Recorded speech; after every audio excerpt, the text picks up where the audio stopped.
Ami potier, bonjour. Et oui, c'est pas souvent, mais aujourd'hui vous voyez un peu plus que mes mains. Vous êtes amoureux de la poterie? Très bien. Vous vous intéressez à la céramique? C'est encore mieux.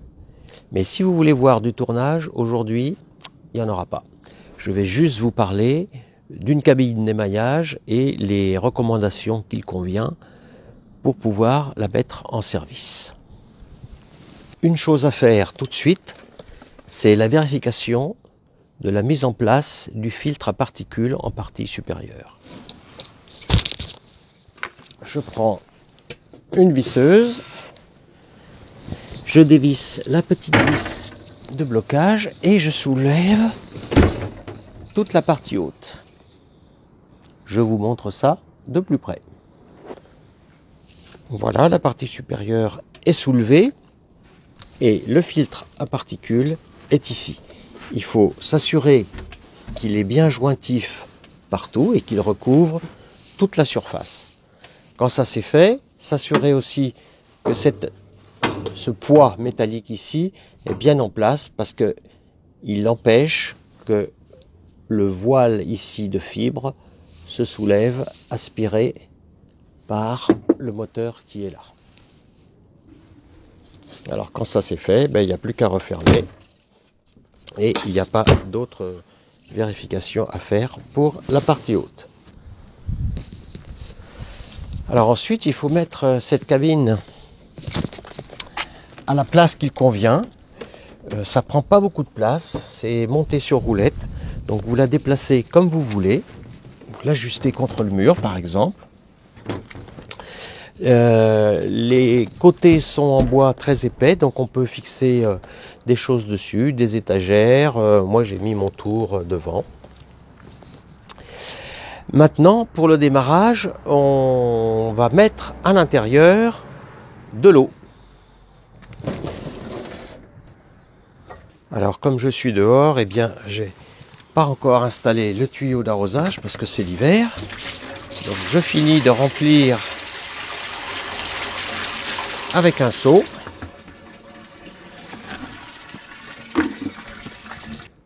Alors la hauteur d'eau conseillée, à peu près jusqu'à cette hauteur-là, c'est-à-dire entre 5 et 8 cm du haut de la cuve. Donc c'est le moment maintenant de brancher sur le courant et on a juste une prise 16 ampères ordinaire, ça convient parfaitement. Alors un mot sur la partie supérieure. Ici, c'est un diamètre 125 pour l'évacuation d'air vers l'extérieur de la pièce.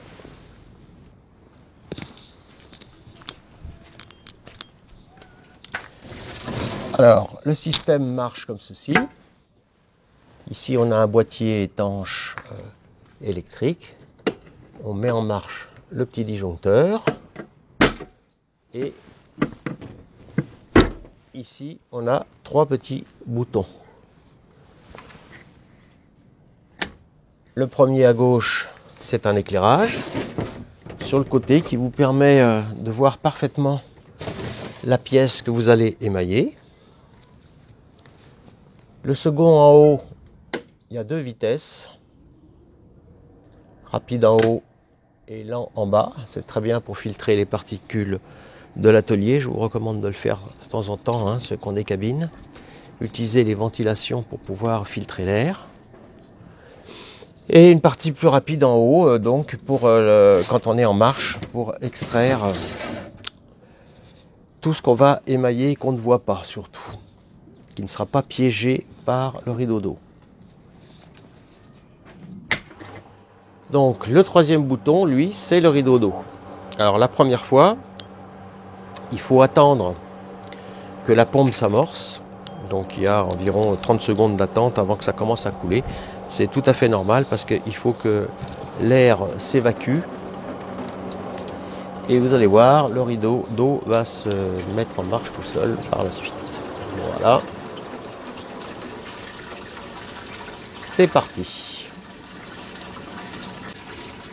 Alors je montre de plus près le rideau d'eau.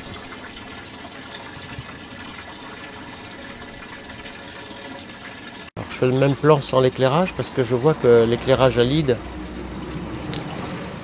qui est parfait en marche normale, avec la vidéo, là il se met en résonance et il compte les tours. Et donc on ne voit rien.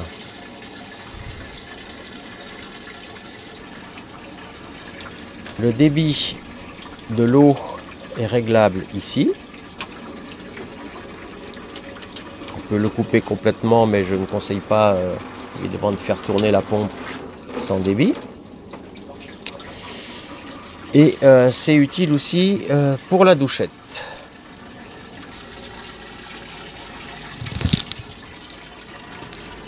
Alors la douchette permet de rincer les objets qui ont servi à l'émaillage.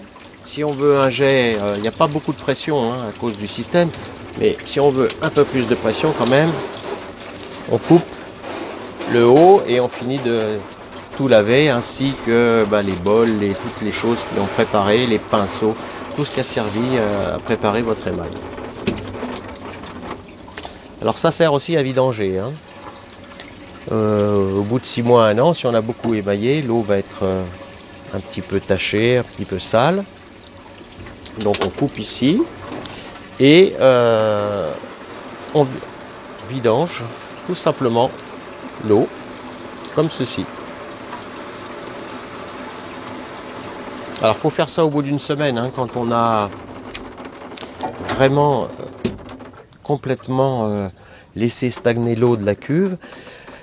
On obtient ainsi les bouts qui vont se déposer dans le fond. On récupérera tout ça, soit on refera un émail qui peut servir pour faire les fonds des pièces, soit on fera aussi un joli bloc de verre que l'on fera cuire. Comme ça, plus du tout de pollution. Alors voilà les petites consignes pour la mise en route. Le panneau occultant, là, on le règle comme on veut. Il y a évidemment il y a un film de protection, c'est complètement transparent. Mais je n'enlève pas le fil puisque cette cabine est neuve et qu'elle va rejoindre la belle ville de Strasbourg où quelqu'un l'attend. Voilà, c'était une toute petite aventure céramique aujourd'hui. À bientôt.